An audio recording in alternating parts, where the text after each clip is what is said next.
Hello అండి, welcome to Lakshmi's kitchen.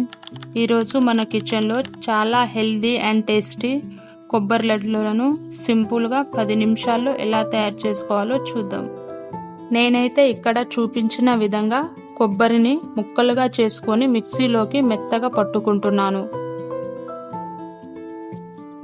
నాకైతే 2 బౌళ్ళ కొబ్బరి తురుము వచ్చింది.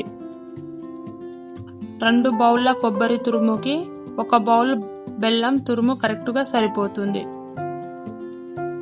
ముందుగా కళాయిలోకి కొబ్బరి తురుమును వేసుకొని ఒక 2 నిమిషాలు పచ్చివాసన పోయేంత వరకు కలుపుకోవాలి. ఇందులోకి బెల్లం తురుమును వేసుకొని బాగా కలుపుకోవాలి.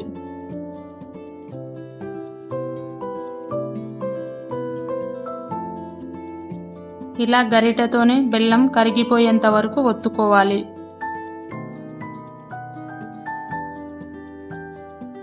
బెల్లం అంతా కరిగాక 2 టేబుల్ స్పూన్ల నెయ్యిని వేసి దగ్గరైనంత వరకు కలుపుతూ ఉండాలి.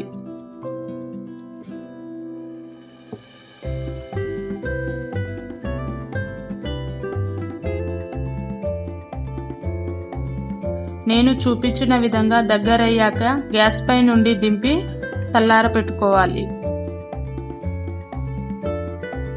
ఇలా చల్లారాక ఉండలుగా చుట్టుకుంటే ఎంతో రుచికరమైన హెల్దీ కొబ్బరి లడ్డు రెడీ. మన ఇంట్లోనే ఈజీగా తక్కువ టైంలోనే లడ్లను చేసుకోవచ్చు. ఇలాంటి మరిన్ని రెసిపీస్ కోసం లైక్ చేసి సబ్స్క్రైబ్ చేయండి.